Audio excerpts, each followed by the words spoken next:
The real story of the biggest businesswoman. The cold wind of New York blew just as sharply as it had for the past 20 years. But tonight, Aliyah Khan felt a strange warmth inside her chest. She stood in the penthouse of a luxury Manhattan hotel, gazing at the glittering skyline below, and in her mind, she was walking back through the narrow streets of her past. The beginning, that street of poverty. Aliyah was born in a small Pakistani town. Her father was a tailor, her mother embroidered clothes for the neighborhood women to earn a few extra coins. Dinner plates at home were often half full, but dreams were always overflowing.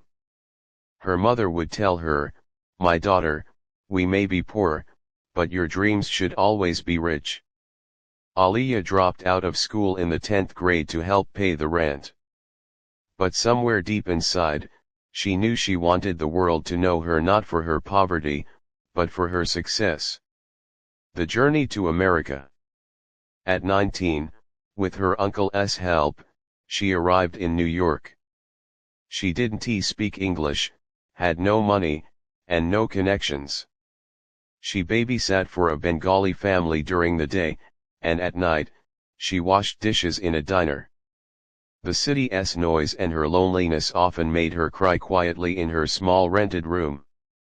One evening at the diner, a middle-aged Jewish woman named Margaret Lewinsky stopped to talk to her.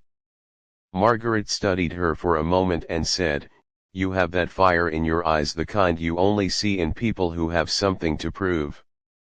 The words struck Aliyah like a lightning bolt. She thought to herself, "I didn't come here just to survive. I came here to win." First steps into business. With her first savings, Aliyah bought a small food cart, selling Pakistani tea and samosas on the streets of Manhattan.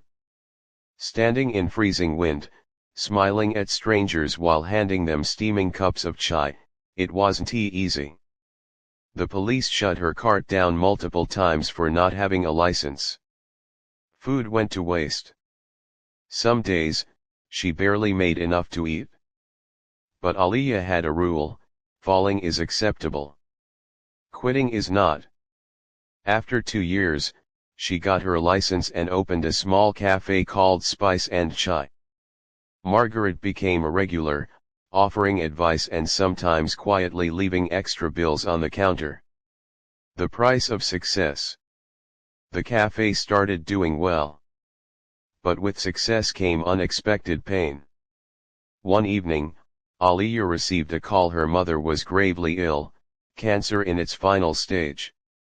She flew back to Pakistan to see her for the last time. When she returned, she discovered her business partner had sold the cafe and vanished with the money. It felt like everything she had built was gone. But Margaret found her, gripped her hands, and said, "Aliyah, you lost your money, but what you've learned, no one can ever take away from you." The comeback. Aliyah scraped together what little she had left and bought an abandoned bakery. She transformed it into a new Spice and Chai, this time with a smarter plan, a stronger vision, and a fearless heart. She blended Pakistani and American flavors into a unique menu. Social media caught wind, and soon people lined up around the block. Within 5 years, Spice and Chai had 7 branches in New York, 3 in Chicago, and 5 in California.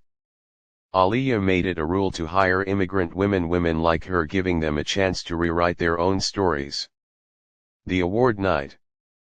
Tonight, in that same Manhattan hotel, she was about to receive the Businesswoman of the Year award. As she walked to the stage, she closed her eyes for just a second, and saw everything. The cramped alley of her childhood, her mother's smile, the icy New York nights, the broken dreams, and the dreams she rebuilt. She stood at the microphone and said only one line, "I am not here because I'm rich. I am here because I refuse to stop after losing." The applause didn't stop. And deep inside, Aliyah knew, her story was far from over.